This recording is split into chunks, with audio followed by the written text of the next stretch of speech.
then we lose our only hope for airing out our voices. I've seen a lot of young people being used today by politicians. Since you've been engrossed, your hands and legs are tied.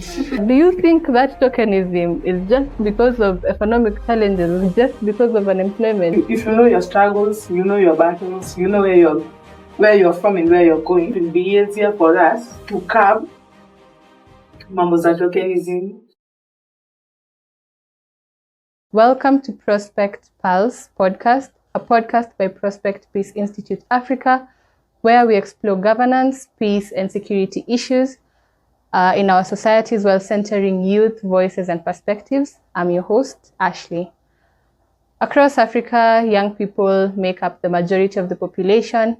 Government institutions and organizations increasingly talk about youth inclusion in governance and decision-making spaces. But an important question remains. Are young people truly participating in governance, or are they sometimes included only symbolically? Today, we explore this question through the theme, Youth in Governance, Participation, or Tokenism. I'm joined by an incredible panel of young voices to give us perspectives to help us unpack this conversation. I'll invite each of our guests to introduce themselves before we begin. Start with you. Hi, I'm Charlene Fige from Kamkunji Community Initiative. Yeah, I'm a youth in Kamkunji. Okay, thank you so much. I'm happy to be here. My name is Moses Govinda. I'm a youth, a concerned youth of Kenya, and a peace ambassador as well, leadership and governance, and analytic. Then I'm also from Diplomats for Health and Zero Community. So also with peace building around Kamkunji, and also involving young people to center peace wherever they live or wherever they stay or wherever they work, so that we can have an inclusive environment for all. Thank you. Hi everyone, my name is Sweetie Ntieno. I am the chairperson of Kamkunji Community Empowerment Initiative. This is a youth-led initiative that was formed in May 2011 by concerned youths in Majengo. I'm glad to be here. Thank you very much, first of all, Ashley. My name is Kalisi Solim. I'm here in the capacity as a leader, as a voice, and for this particular house. Okay, thank you very much. So we'll start by grounding this conversation. So this question goes to anyone. When we talk about meaningful youth participation, to you, what does it look like? What does meaningful youth participation in peace and governance look like to you? I can throw it to Whitney. Okay, for me, meaningful youth participation is beyond just being present. It's more of youth voices being heard and action are taken. It's more of inclusivity. It should have youths of all diversity, from informal settlements, women, youths with disability. For me, I can say meaningful youth participation is to see an idea of a young person moving from just conversations to policy and then being implemented. Yeah, maybe your perspective, Callistus. My take on meaningful youth participation is one. I think we have moved on from the place of having a seat on the table, turning the seat into actual decision-making seats. So we have moved on from participation to now impact, because sometimes we can be treated as emotional people, rising with emotions, but it matters if the emotion stands into structure that has impact at the end of the day. So it's not about it. Let us have the impact, and that is all he needs for me to have meaningful participation within. Yeah, that's a very good perspective to it. And then maybe we can close with Charlene.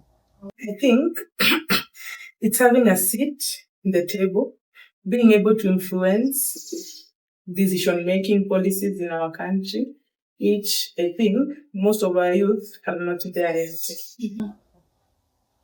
Yeah, yeah. Maybe as we move along, let's just ponder first. Callistus has brought a very good perspective into it. It's more of moving from having a seat in the table to creating impact. Because let's be honest, there's some situations where youth are there at the table, yeah? We've been given some chances here and there, but the real question now goes to what is this? What is youth participation in actuality? It comes out a lot in policy conversations, but the structures around it is where now the friction comes in. Because for him, he's talking about making impact, and for you, you're talking about having representation. But now it levels down to what actually is this youth participation. So maybe Moses, you can give us your opinion on that. Do you think it should be more of representation or more of the impact? Okay, thank you so much. So, according to me, I think if we leverage between meaningful youth participation or whether it is representation or impact, it depends on whether youths are now ready to understand what is the cause, what is the problem we are trying to address here. Then from there, we decide if it is the implementation part of it, we're going to implement. That's where we can say now we are moving to impact. Because as much as we are youth and we want to see impact in the community, we must be part of the change that we want to see. So I think a representation is coming where you are given a chance to go in maybe a police review. You go there, you give your voice, and after giving your voice, you want it to be documented. At the end of the day, you want it to implement. Then by the end of it, what do we want to see? We want to see the impact that it causes in the community. Okay. So that's now merged the two thoughts together.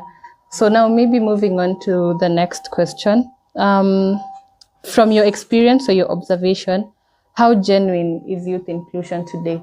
And now is where we bring in the aspect of participation out of goodwill, or is it tokenism, or is it just symbolism? Because personally, I know I've gone to a room where I was told, wanahitaji vijana huku, so enter into that space.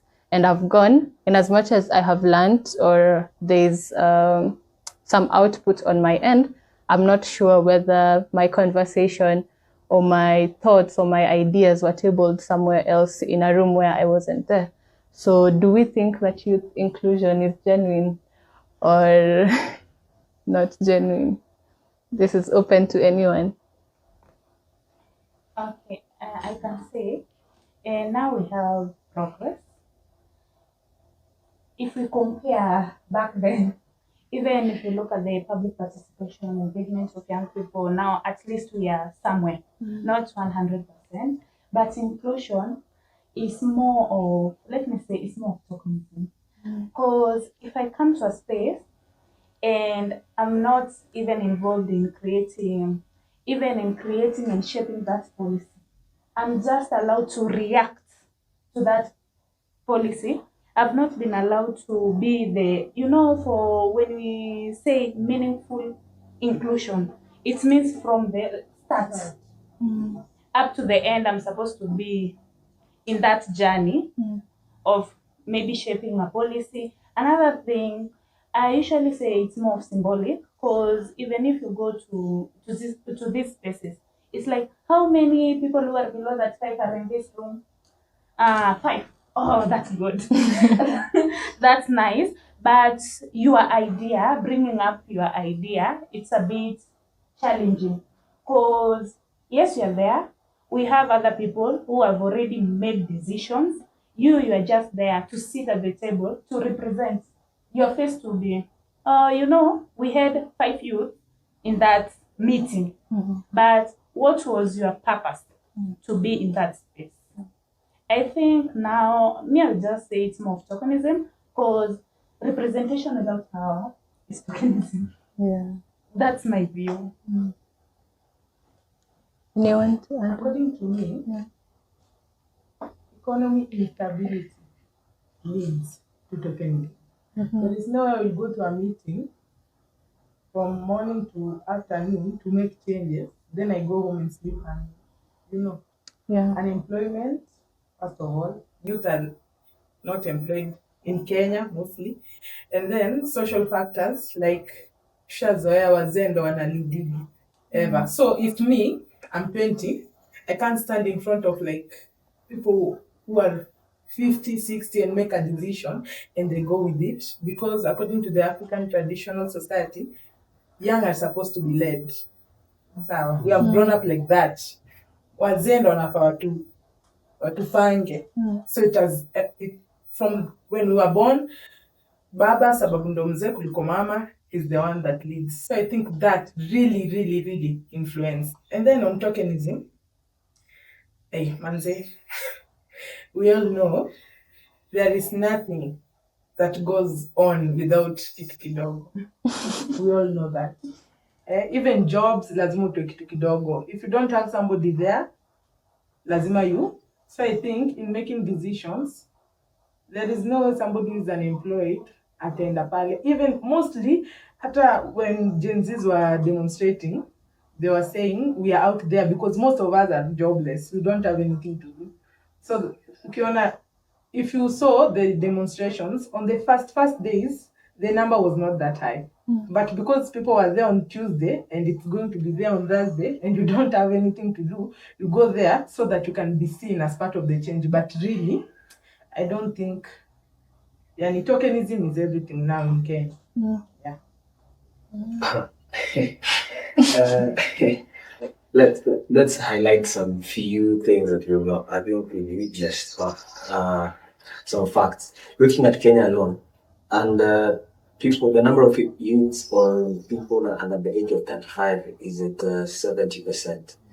So what does that tell you? That the majority are youth, and yet looking at the tables, the minority are the youth.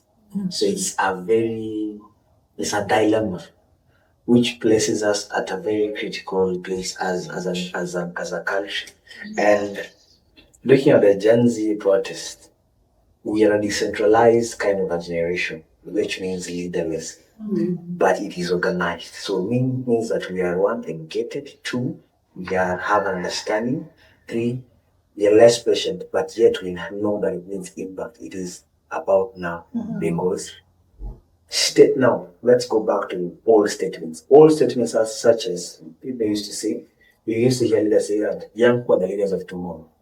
But I think that's a very outdated statement because this kind of system that you have of governance is very outdated as well. And that's a fact. So if we have an outdated system, the question should be, does the current system, is it able to withstand the youth pressure that is coming? Can it withhold, sustain it?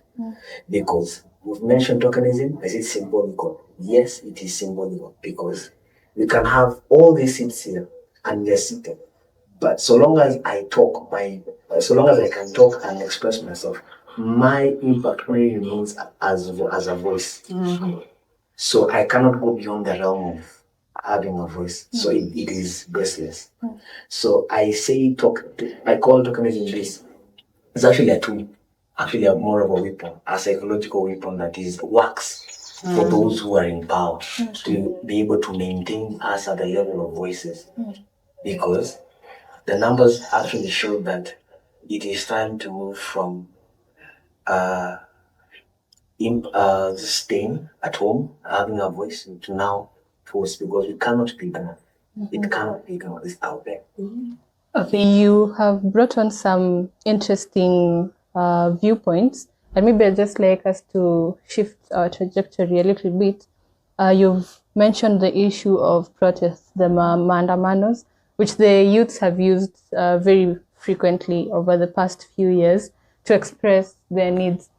But you've said something very important. We understand the impacts. We are organized, but we don't have the patience and we don't have a structure. And I was in a sitting somewhere, and I remember someone talking about the idea of not having a leader is a good idea because now you don't have one specific person to pinpoint. But now, when it comes down to, we need the youths to give us a policy. we can't go all 70% of the youth in that sitting. That's where the leader comes in. That's where that one person, two people, three people, the representation comes in. So do you think the idea of the Gen Zs to remain leaderless is a good idea, or do you think there is a need for structure within the youth? Being leaderless is good, but also bad. History has it that one of the greatest leaders that we've seen globally who have actually succeeded. Some we have the likes of course Mandela, we've seen his works and what he did and achieved. But also in the current state that we live in, being leaders actually produce results. So the question is this, is it the best of results? Is having a leader, we need to produce the fruit, or we need have no actual results, which is bad. But at the end of the day, we need that one representation, of course. So as of now, I may not be able to give a definite answer because it's quite tricky. Because you need the results at the end of the day. Yeah. Okay, maybe I can get some inputs on that. I think, as you said, being leaderless is actually dangerous. And maybe it's good to some extent, but now, in the current system of governance that we have become, I think there are two things here that people may be not differentiating. We have leaders, then we have politicians. So being a leader doesn't mean that you go out there instead to come to give out some cash, maybe this and that. That's the work of a politician. You will go out there trying to popularize his maybe manifestos and everything. Now, if you have a leader, you are sure that you are well represented. But now, if you have a politician who is a leader, then there is where we now diverge. So I think what Gen Z should actually look into is who can be our leader, not be a politician who will also go to the table, eat with the same people who maybe are not doing what we want and come up there and say, we are representing. So as youth, we should just choose that one person who we see as a leader, not as a politician. And to add on that, if you saw the Gen Z's Mandamano, it was structural. They were leaders who we decided to follow without even electing them. People were going to Twitter, it's on Tuesday at this and this time, we're meeting at this and this point, and all of us, we were there. So I think leadership is important. Leadership is important. If somebody is educated and is able to lead, I think leadership is important because if there is nobody there at the front to show us the way, we can't go anywhere. Yeah. I can add on what they have said. I think the concept of being leaderless, it is a strategy for people, for everything we are doing and in the country and the world that we are today. Safety is very important. That was a strategy of maybe Charlene won't be big points. We have been in this country. We saw what happened, and it's not something new to us. We saw the abductions, the killings. For them, yes, we had leaders. I won't say we were leaderless. We had leaders, but being leaderless in front of the people, in front of the camera, it was a strategy. I know, I won't pick points, Moses, because I don't know her role, maybe in the structure. That's, for me, I will say it was a strategy for people to maintain safety. That's a very interesting viewpoint. Just to finish, I think very key points. Leaderless, of course, safety is a strategy, but that's actually me. I never have been considering that perspective. But now here the thing is, of course, a leader must always emerge. Out of any entirely, a leader must always emerge. And if there is no order, I think it can be quite chaotic. Yeah, no accountability, no system of checks and balances. That's quite dangerous and risky at the end of the day. Yeah. Thank you for that. So maybe now if we can try and figure out the barriers that the youth are facing within this topic. If participation, yes, we've already agreed, feels symbolic, it now raises the question of what is holding the young people back. Yeah. So what are the key barriers preventing young people from shaping governance decision in meaningful ways? And is it necessarily from, because most of the time we tend to point fingers, but do we also have a role to play within the barriers that we are facing? Yeah. If I can start, I think one of the barriers that we talked about really all of this is tokenism. Tokenism in terms of maybe, okay, we have a public participation somewhere, and then we are called, we are youth, we are called, we go there, we sit, we hear what others say, then we take about, it's like we just sign and say, I'm youth of 26 years, I'm youth of 13 years, then we leave that there without any contribution, any voice being heard there. Then at the end of the day, we say we participate in a good participation. I think that's a barrier. And again, when you go there, you expect something. That mindset, okay, this stuff economically, but now when you go to a public participation where maybe it's a youth bill, so they want to pass it, and then there are some clauses in the bill that you don't like. But now again, you want something in return, you know. So you can't influence this bill because already you have something in mind. Again, I think another barrier is about political patronage, where the older generation want to continue. They say when you're in the government, you are security. You are maybe your belongings, your furniture, your maybe things that you own. You know, so when you have power, you have the right to secure this. But if you don't have power, you don't have the right to secure your assets. So I think older generations will give us even a space. Okay, if they have the goodwill of giving you a space to speak and to hear their voice and also to influence the decisions, then they should be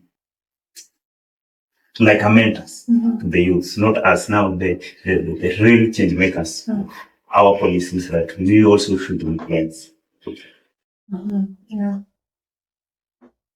Okay, to also add on barriers, I'll talk of stereotyping, and I think up to date it's happening. If you just see even the representation of young people in parliament, how do they engage in discussions in parliament? If we look even from them, most of the time, they are like, we are being stereotyped like we are inexperienced, we are incapable of engaging in this discussion. Parliament is a good example. We have some of our young people representing us in the House. But how is their representation, if we can say? Most of the time, it's more of stereotyping. And to also add on that, lack of safe space. This will give a good example of the maybe public participation. How many young women do attend this public participation? This is because most of the time they feel these spaces, they are more intimidating to them. It's not a safe space to them. Another barrier, I think this is open, it's about economic barriers. Most of the young people, we are unemployed. So when we attend in this discussion, it's more of luxury, I would say, because they don't have anywhere to go. It's on Monday. Oh, okay. So yesterday I went to church. Monday, tomorrow I was like, oh, there's a public participation somewhere. I just attend it for luxury purpose. Okay, another one is lack of information. I know in the country, a lot of things are happening, but how many young people are aware of these things? Yes, I do appreciate we have social media, but many things are happening, even without our knowledge. Where can we get this information? Actually, I was in a space the other time. We were discussing about the digitalizing public participation so that many young people could engage in these discussions. Even the way they disseminate the information about public participation is still hunting us. Because you don't expect me in this time and era to go and read a newspaper. It's very awkward. It's very awkward. Actually, we were discussing on how they can digitalize public participation at the comfort of my home. I can attend it. I can give my views about the motion or what is being discussed. Thank you. But it's high time we get accustomed to those newspapers, even if it's the app, because now there's the digital version. Yeah. Even if we can learn to just subscribe, because a lot of information is usually gazetted more than given out in the But news. Ashley, we have tools that are more relevant to young people. If today you talk about X, I think even a 10-year-old child knows about X. Or TikTok. If you disseminate that information there, it's easy even for that young person in rural area to know there is something that is happening in Nairobi, maybe on 20th. You see, it's better we use these tools that are relevant to young people. I see today WhatsApp has really grown in terms of interactions. If today you share something on WhatsApp and I'm in that group, there are high chances I will take that information seriously than when it is in newspaper app or the newspaper itself physical. I think they should be, here we are talking about how will we engage young people meaningful. Not about just engaging them. Because if it's not meaningful, it's not important to us. I think to add on tools, even when somebody like Raila died, first of all, we all knew it from TikTok. Before even it was in media or anywhere else. I think a tool like TikTok, X, is WhatsApp, things are really being seen, challenges are being seen. Most of the media, they are getting their content now from TikTok. This video brought for you from TikTok, you see. I think those tools should really be utilized. Okay. You've brought up an interesting concept, and I'd just like us to, switch this conversation a little bit. We've brought up the issue of conversation and digital tools. And I'd just like to bring these two questions to you. First and foremost, as a young person in Nairobi with a smartphone or any smart gadget, you are privileged with that information.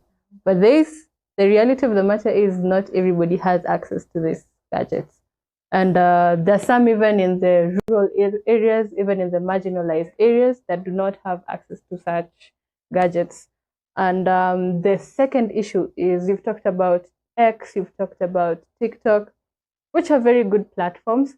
But over the years, especially for me, I don't know about you guys, I stopped checking for updates on X because of a lot of misinformation, disinformation, malinformation, propaganda, and all those things.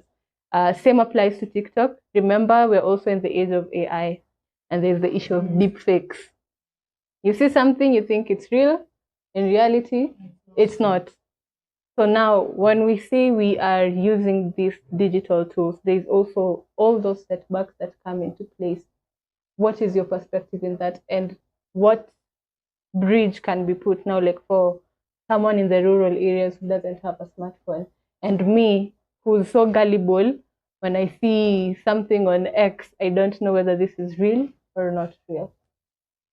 Okay. First of all, we have verified accounts which usually give credible and reliable information. Let's start with, like, for me, if I see an information in Citizen Digital, there are 100 possibility of me trusting that information. It's 100%. Why? Because Citizen itself, it's a brand that has already, what would I say? It has already established. It has an image on the kind of information that they are dispensing. Another thing, I know nowadays, even X, there's a way you can customize this app. Only verified information can reach you. I know there's a way to customize information, the way you receive information. And for those people who cannot access, they are not privileged with these tools, I will say we should even have a form of offline messaging. You see, let me give an example of ANC, antenatal visits. We know women, maybe they're supposed to visit the hospital to get services. They have offline messages to remind women, you know what, tomorrow you're supposed to visit hospital A. These are the services that will be given. Another thing I'll point out, we have our, what we call the radios and TVs. So they usually give information, but most of the time we are consumers of what has already happened. What if they change? Like, we are part of the process. Even the way they give out information in these newsrooms, they're like, on 13th of April, there will be a public participation. In Kamukunji, it will be, for example, at ECV Social Hall at 10 a.m. But what are we seeing today? Like currently, when people are interacting with this new, it was a new bill on national government in Nairobi County, we were only consumers of what has already been agreed. Yeah. Yeah. Okay. Anyone else? But when it comes to the issue of media, there's what they call the CNN effect. The CNN effect and let me now put it in general. Most media stations, whether we like it or not, is control. There is a boss and there is influence by government. So the media on its own, we just say, I think the news that we get nowadays is just on those masses. Let's just leave it at that, because I think news is new when it is fresh, but the news that we get sometimes is old already. Yeah. So when you talk about maybe misinformation, AI, whatnot, ABCD, even the news that we get in the CNN cannot be reliable, it's not a reliable source. So I think people, like you said, these people who have verified accounts and all, are the people at least that we rely on. And also, at least what is published on papers helps, though old, but helps and exposes and real time. And also, what was happening during the Gen Z protest? I like the thing whereby there were individuals who were giving their own YouTube accounts to film live. Yeah. So that way, even though you could not trust what is happening on the big news, you could trust what is happening on this other. People were even live on Instagram. So news was real time and there was nothing you could miss. You could tally the numbers. Even though there were numbers given on the number of people on death registered, there was a way you could tell that, hey, this news, looking at what is happening, you do the math, it's not adding up clearly. So media in itself is good. But I like what also the UN General Secretary said, that if we shut down the media, then we lose our only hope for airing out our voices. Because the main and most purpose of the media is just that platform for the news.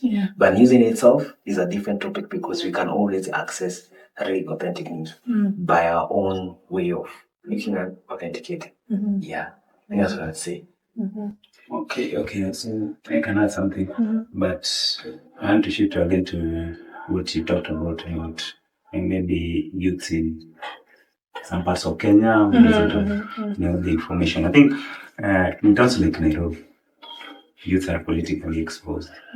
That means they know when there is public participation, they know when there is ADP to be discussed, when there is ADP to be discussed. But now when you go to mashinani, somebody will ask you what is ADP. That because they don't know. They have that, I know that information. They don't have it at all. So what do we do to increase the chances of them at least knowing what are some of the things they should know at their level? Because most of them don't have smartphones, they have Ikabambi, and what kind of information can we take to them with the Kabambi that they have? So I think also looking into that, because I've seen a lot of young people being used today by politicians, so-called leaders, in machinani, because they think when when somebody has money, who has maybe 1,000 to give them, maybe 500, this or then 200, they can start work for them. Apart from maybe they are the one to elect them to work so that the leaders can work for them. You know? So this kind of information, if maybe passed through maybe their phones that we have, through SMS or radio stations, TV, because some have TV, so if they can apply this information, credible information, as my fellows have seen, credible information about maybe civic education, maybe about governance, I think it should be good for them at least to have the same exposure that somebody who is in the room has. Yeah. Thank you for that. Though you've well decided you don't want to read gazetting, you don't want to read newspapers, but that's okay. So maybe we can move on to the next question. Some people argue that while opportunities are limited, young people themselves may need more preparation for governance roles. And I like that Whitney talked about how are the young people within parliament representing us. We need to go find out about that. So do you think we need a little bit more exposure to governance and governance roles and governance structures, or do you think we are already equipped? I think there is a need for, there is a lot of need for, okay, so there's a lot of need for mentorship, room for capacity building. Like he said that there's a different leader and mentorship. But I don't think you can be a politician without being a leader. Because you must have an instinct of a leader in any case. You must. So we need capacity building. We need leadership. You know, you can be another person, be able to learn, and not selectively learn, learn everything to detail. But final speeds, real people exposing yourself. Because if we as young people don't, the good thing that we get it, no lie about it. In fact, Kenya is doing very well. East Africa, civilization, we are doing well. Only that sometimes, okay, there's sometimes that there's a few challenges, but anyway, there are challenges. But we do need mentors, people who are ahead, who have gone ahead. In terms of parliamentary things, we need to see people, the young people to sit under some, learn and see what are the corners, what is happening. They normally say you can't teach an old dog new tricks. The same as you can't, an old dog will always know the corners of every room in the house. So those are the things that we need. I would say that is the gap, the most fundamental critical place that we do. Because if you have leaders in every station environment, and yet there is a foundational issue in terms of how he came out and was reason and how he came to that place is an issue. Because, you know, me myself, let me say that me myself, I can rise above the occasion and I can become compromised at the top, not when I was down. You should never forget that. Compromise never starts from me, it starts from when you're there. Yeah. Because I believe, like, if I can give an example, since we're being very holistic and general, David, in the Bible, he missed his mark, not when he was down, but he missed his mark when he was a kid. Yeah. So, as a leader, we need that guidance, accountability, the accountability system, and checks and balances. And these checks and balances are they compromised. So that for me, that is interesting. And I don't want to mention it earlier, but now I think it does not come. Okay. For me, I would say, to add on what you said, young people have the capability and they are, I would say, experienced to take leadership opportunities. However, we still have some challenges. You know, like, yes, I can be a leader. Someone has already spotted me. Whitney, she's a good leader. But let us look in a scenario like in our country.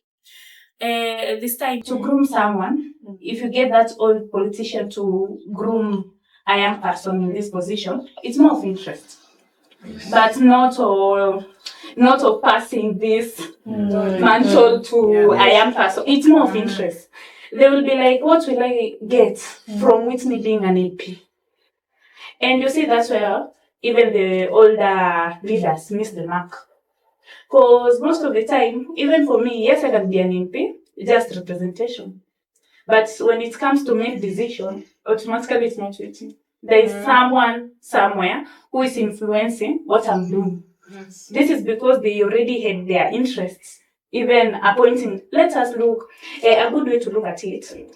I was in a space the other day, they were arguing, we were discussing about women in leadership. They were like, women, you have 47 seats, women rep, women, some of you have been appointed to these roles. Like, already you are 47 and you can't influence anything in both houses. And then I asked them, like for women, right? Our other sex, they can't fit in that position.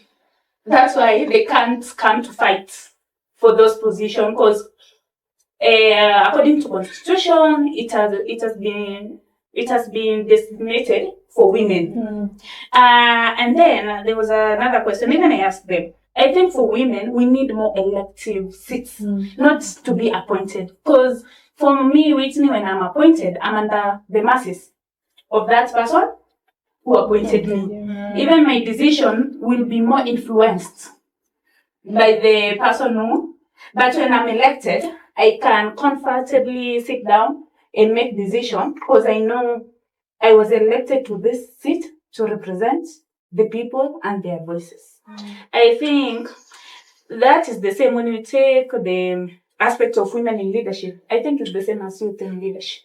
It's the same angle, because most of the time, even when a young person, let's say below 35, yes, they have been appointed to this seat, like after the Gen Z protest, we had some of us who are lucky to be endorsed in these positions. But up to date, have we done accountability? Yes, a person A was appointed, but now it's 2 years later. What has he done? What are the barriers? Why is he not, or she is not representing our voices? What are the barriers? Even I think accountability first, but since you've been engrossed, your hands and legs are tied. I think it's just young people, we have a long way to go. As he has said, mentorship is very critical, and the system should invest more in civic education and leadership, because that's where we miss the mark. Especially, let me give a good example. Yes, we usually get like budgets, a certain amount has been allocated for civic education and leadership. But the people who are engaging in this discussion, are they the right people? Because from where I'm coming from, I think representation is more of diversity. We should have young people from informal settlement, all of them together. But when it comes to this budget, like with me, I have a daughter. Na ameamua tu anadropia dhadia. I don't want a shame. Kuna hii space plan. I'll send her. Those are kind of the barriers that really, really, really affect young people. We should invest more on leadership and civic education. And he has said on issue of mentorship, but mentorship, let them be grassroots mentorship, not just mentorship. You had something to say? Yeah, I have something. I think youths have advocated. Actually, they are innovative and outspoken. Yes, this is very outspoken and can take the mantle. And now, here comes what I said earlier about political autonomy, where in the Constitution, we are highlighted as the minority. You have youths, women, you have people with disability, as, people who should be represented. They should not be there where elected positions are being made. So I think, what if we change the constitution and say elder people should be represented and youth should take the mantles? What now? Here comes where we need mentorship, we need funding, we need maybe sort of building capacities for us as well to take this market together. Because after maybe someone has worked for maybe 20 years, he has everything that maybe in his mind's or his will's wants, he should be able to pass this market to another person who can also push this thing to the next extent. If maybe you have an idea of maybe building a set the same house this way, and I have an idea also to build the same house as this one, then maybe if we combine these ideas together, we can build something extraordinary apart from what we had in common. So I think with mentorship, maybe hearing the voices of what youths are saying, we have the energy and everything it takes to take the leadership positions. I want to bring in something interesting. He's talked about corrosion doesn't happen at the grassroots level, ni ukuju. And I want to twist it and ask you guys, if you are this older generations you guys are mentioning, would you be willing to give out all the privileges you have, all the power you have? Because I know we like saying they pass down the mantle. If it were you in that seat, would you be ready? Because personally, if maybe I were to rise in ranks in my career, when I start rising, I'm about 40. It's only when I'm 50 that I'm given a government position. Only when I'm 60 that I'm given CS. It's when I'm 60 I'm buying my first Prado. Why would I want to give away such a space? You get? And we've already talked about youth accepting tokenism. And we've put the blame on economic challenges, on unemployment.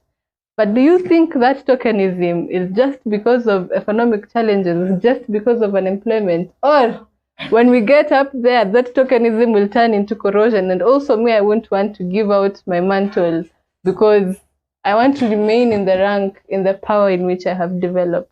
I think people who want to remain in power are people who have something to hide. Okay?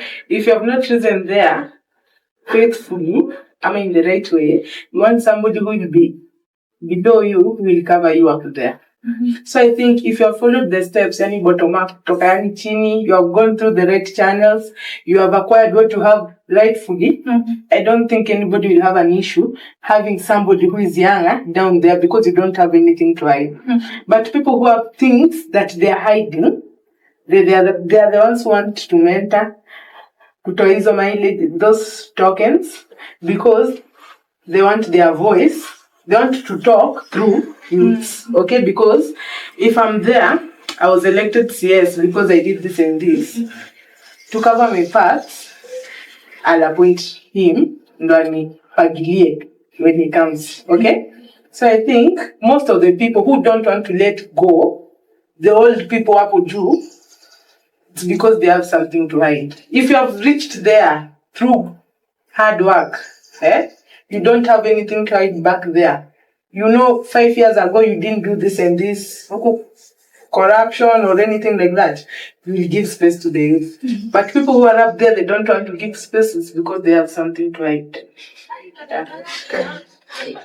Let me talk about this system, because this system, I'm afraid that the system that we live in, okay.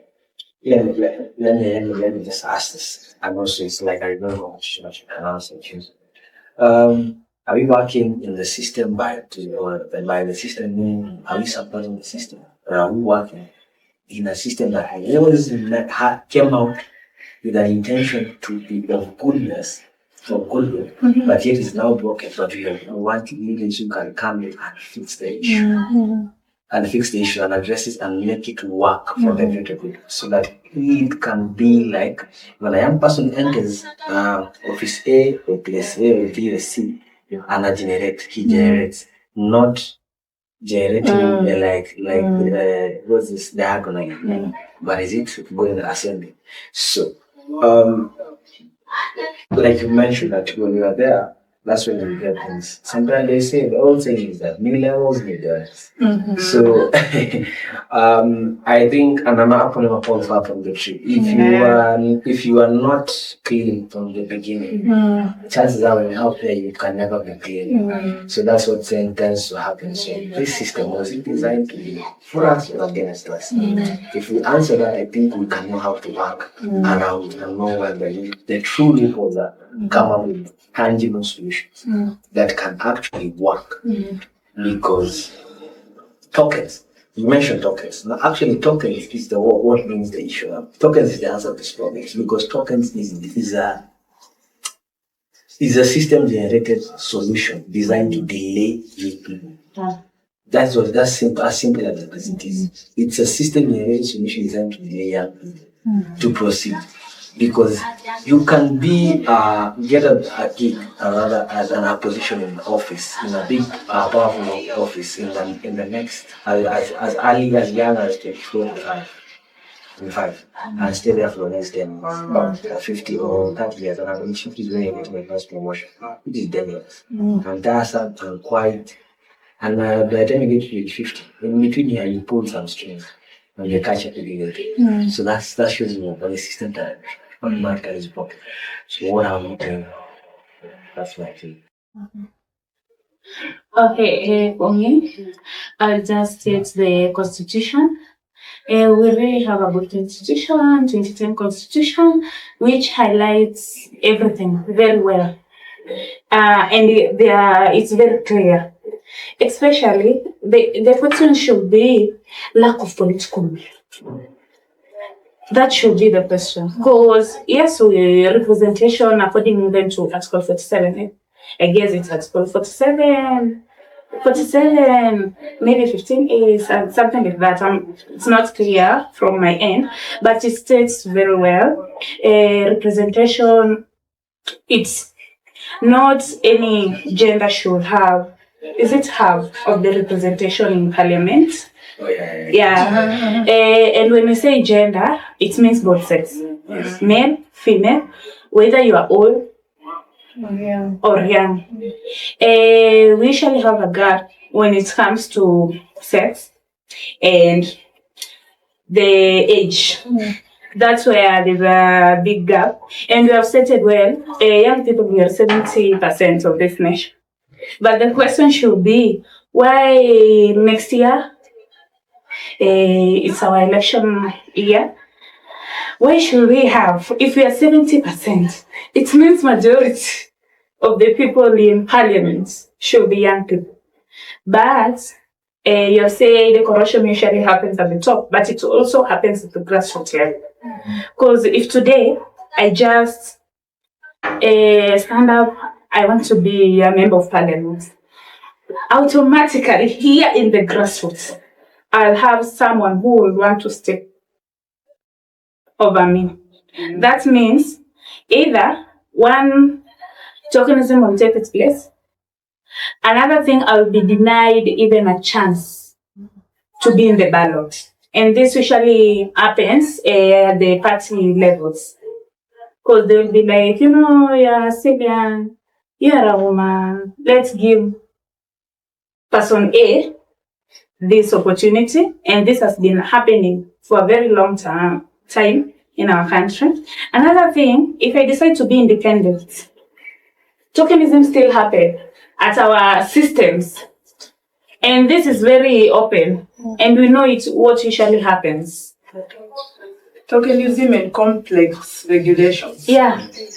Even if you want to stand as independent, there is something. So it's a cancer, it cannot be cured. Yes, it can be cured, but me, what I usually say, it starts from individual level. It starts from our homestay. How do you live with your family? It starts from that. For Whitney to be Whitney and to stand somewhere and I stand by my points. It means there's someone somewhere who did the work back then, it starts from our home state. How do we live in these families? It starts from there. Because tunaambiwa charity begins at home. It starts from there. Once the family has some issues, the way you've been brought up, because me believe, you see, there are virtues, and being a Christian or a Muslim, there are virtues that guide us. But once the virtues are no longer of impact to me, I'll be like, I can do whatever I want. It starts from families. Even when you have kids, maybe I have 3 kids, the way I do small distribution of food, how am I distributing this food? It will really impact me. Even when I become a leader, the way I will do welfare distribution. I think, first of all, we should start cleaning from our families. Yeah. Yeah, let me just add something. I think we all know the houses. Because even now, if I ask, maybe if the chairperson of the room, if you are told today that just leave that home, guess you are not capable of someone else. Yeah, I will. Reason being, first of all, it's like I took maybe this power, maybe 20 years back. And I've already spotted a young person who has the same energy with me. I'll just leave that mantle to that person to grow. Because for me, I usually say, when you have power and you don't grow yourself, you are doing nothing with it. It's of no use to you. Let me give a good example of the youth advisory councils that we have in the country. It's like, when you have that opportunity, if you can't grow with it, it should be like a door to open more opportunities for you. Yes. But I've already excelled. I've already seen opportunities ahead. Why should I not leave that position for another person to feel it, and even for that person to grow? But most of the time, it's like, it usually happens like this. I will talk of, first of all, what is your reason? Why do you want that power? That's where the loophole, most of the time, happens. Because I'll give you that power. Maybe you already have your expectations. When your expectations are not met, will you be able to sustain the power?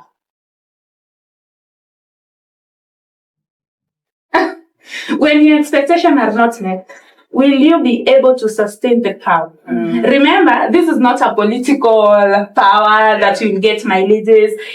You are serving the people. When your expectations are not met, will you sustain the power? No. Okay. Let me just finish, because I asked her a question, but no, she has clarified. So I think when we talk about power, somebody must have a reason for them to be in that power. They talk about maybe your tracks are not good, your efforts are not good. But I think power, when you want to excel, you must have good will. Because after achieving your things, after maybe accessing billions, and your business is somewhere, and you want to pass this money to someone, you must have that good will. If you don't have, you stay in that power forever. Still. Okay, and to also add, we have different types of power. We have power to, we have power with. You understand? I usually say, and they're like 4 forms of power. Power to, power with, power within, and they usually go hand in hand. It starts from power within. Me, myself, how am I seeing myself as a human being? And then you get the power with, and then you get the power to. That's when the power to is when you can influence even changes. And when you miss a mark on this pyramid of power, automatically, even if you are in the top, you won't sustain that power. You won't. Because it's like a pyramid. You have to start from somewhere, and then you just climb the pyramid slowly. That's why I asked him, yes, I give you the power. Now you have the power to lead people, to influence changes, but when your expectations are not met. And the person who usually hand over power, their expectation is like, I want this thing to grow even beyond me. That is usually your joy. And let me break down at the grassroots. In these groups we have, in these movements we have. When you're given that mantle to lead, I'm sitting somewhere and say, hey, Bedouin Moses, anakuja na kitu mpya. I never thought of structuring my movement like this.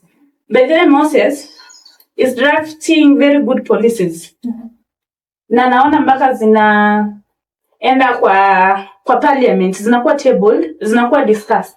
I'll be like, by the way, I started this thing, but it's impacting somewhere. But when you're coming to power, you're thinking of how many billions will I have when those expectations are not met. Moses, believe me, hiyo power itakuwa imekusaidia, utaachana nayo. No, you see, hiyo ni kama itakuwa tu it's like that person ataanza kujiblame like I did the wrong thing. And to correct a mess, we all know in our country, it has a lot of impact, and it takes a long time to build a reputation of any movement or organization. Callistus, you had something to say as we wrap up? I think Whitney has mentioned something really powerful, but as this really capture the place of character. I think all this character is very key, and how we are brought up as a person. If we make our homes clean, then I think if the foundation is clean, the chances are one favor listen. But we cannot also put aside the issue of having, as you grow, sometimes the challenges grow, and then new levels and new levels. So power in itself, it has to be studied. It has to be studied because that's a dynamic, because it can be something else. But she mentioned something. If I have a certain place or a position or office of power, will I leave it? That was the question of asked. For her, she said yes. For some, it will be no. But, and as Shane mentioned, if you don't live in Zealand, you have something that you want to hide, hope to hide. But there can also be other ulterior motives. So this should be the mindset. I think I like how sometimes some people teach.